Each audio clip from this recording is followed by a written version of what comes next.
Hola, bienvenidos a este podcast para la asignatura de Constitución Política de la Universidad Uniminuto Virtual.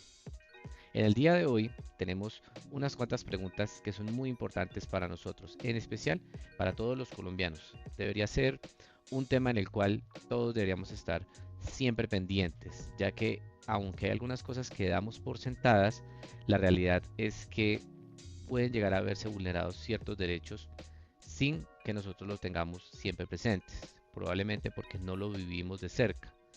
Entonces sean bienvenidos y encontraremos cómo este podcast se dividirá en tres partes. ¿Sí? Acompáñenme en un recorrido por los antecedentes de nuestro conflicto para entender cómo millones de colombianos vieron vulnerada su condición de ciudadanos y sobre todo revisaremos qué dice nuestra Carta Magna, la Constitución de 1991, sobre quiénes somos, qué derechos nos protegen y en qué circunstancias excepcionales legales el Estado puede limitar nuestra libertad. Como nuestro primer capítulo lo llamaremos Raíces de un conflicto que vulnera la ciudadanía. Para entender por qué la pregunta de hoy es tan crucial, debemos mirar hacia atrás. El conflicto armado colombiano no surge de la nada, tiene sus raíces en profundas desigualdades sociales, políticas y económicas, que se arrastran desde el siglo XIX hasta el día de hoy. Durante más de 100 años, la lucha entre el Partido Liberal y conservadores, que hoy en día tranquilamente lo podríamos trasladar entre izquierda o derecha, petrismo y uribismo, etcétera, etcétera, nos ha llevado a tener luchas sangrientas, más de 50 guerras civiles. Este odio explota en un periodo conocido como la violencia. Tras el asesinato del caudillo liberal Jorge Eliezer Gaitán el 9 de abril del 48, hecho que desencadena el Bogotazo. Luego, con la intención de pacificar el país, se instauró un Frente Nacional en el 58 que va hasta el 74, un acuerdo donde liberales y conservadores se turnarían el poder, pero este pacto tuvo un costo altísimo, excluyó cualquier otra voz política. Esta cerrazón democrática fue el caldo de cultivo para el surgimiento de movimientos insurgentes en los años 60.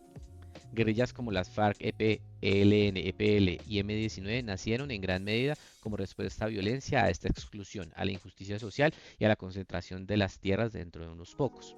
En respuesta aparecieron también grupos paramilitares, financiados en su momento por terratenientes, que luego por el narcotráfico empezaron a sembrar un terror aún más brutal en diferentes partes de Colombia. Y es aquí donde el narcotráfico corroe todas las instituciones, todas las ideologías. Frente a esto, las fuerzas de seguridad del Estado, a veces con apoyo internacional como el Plan Colombia, libraron una guerra compleja, pero en la que también hubo episodios oscuros, como los tristemente célebres falsos positivos. Después de esta introducción, y aunque la respuesta pueda llegar a ser en un principio un sí rotundo, cualquier ciudadano, cualquier persona que nazca en Colombia debe ser ciudadano colombiano por constitución política, la realidad es que los derechos se ven vulnerados dependiendo de las circunstancias en donde nacen. La realidad es que en este país existen grandes privilegios que algunas personas pueden tener y quizás otros no. Nacer en ciertas ciudades del país a veces parece ser una condena. Esto nos lleva a nuestra segunda parte. ¿Cree usted que las diferentes clases sociales reciben el mismo trato ante la ley colombiana? Nuevamente, como iniciamos este podcast, en teoría y lo que dice la Constitución es que debería ser que sí. De hecho, existen mecanismos, por ejemplo, cuando hay que defender ciertos derechos ciudadanos en donde la propia ley y el propio Estado ponen a disposición diferentes elementos para que un ciudadano que quizás no pueda pagar un abogado pueda ser defendido. Pero la realidad en el país y de manera personal es que cuando se tiene la posibilidad de acceso a educación y de pronto a ciertos niveles socioeconómicos, el trato tristemente que se ha visto es diferente en los diferentes niveles de clases sociales. Claramente no es lo mismo una persona que pueda llegar a tener un nivel socioeconómico alto, en donde pueda llegar a contratar un pool de abogados que lo defiendan de pronto ante un delito o ante una injusticia, que una persona que probablemente no los tenga. Esa tristemente es la realidad de nuestro país.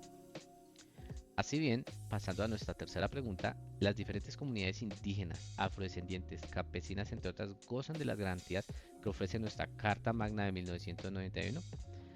Esta tercera pregunta es bastante relevante, Y tendríamos que citar el artículo 96, que es claro, son nacionales colombianos por nacimiento, los naturales de Colombia. Esto es fundamental. Toda persona nacida en suelo colombiano es nacional y por ende titular de derechos. Para este caso concreto, también todas las personas de las que estamos hablando en este momento, campesinos, afrodescendientes, indígenas y de diferentes comunidades, claramente también son ciudadanos colombianos. Nos podemos encontrar, por ejemplo, que hay cerca de 5.7 millones de desplazados forzosos, y esta quizás es una de las heridas más grandes que tiene el país. El derecho a la libre circulación, a residir en su propia tierra y a la propiedad, ha sido violado millones de veces. Estas personas tuvieron que huir y convertirse prácticamente en fantasmas de su propio país. Han perdido sus raíces, su sustento y su comunidad. El secuestro y el desplazamiento forzado son ejemplos crudos de cómo la guerra convierte a estos ciudadanos con derechos en víctimas sin libertad. No se podían mover en su propio país, vivir en su propio hogar o simplemente decidir sobre su propio cuerpo y tiempo. La ciudadanía plena se evapora bajo la amenaza constante. Ese es un pequeño apartado y es una pequeña cita en donde nosotros podemos llegar a perder estos derechos de ciudadano de manera legal, y es cuando se comete un delito.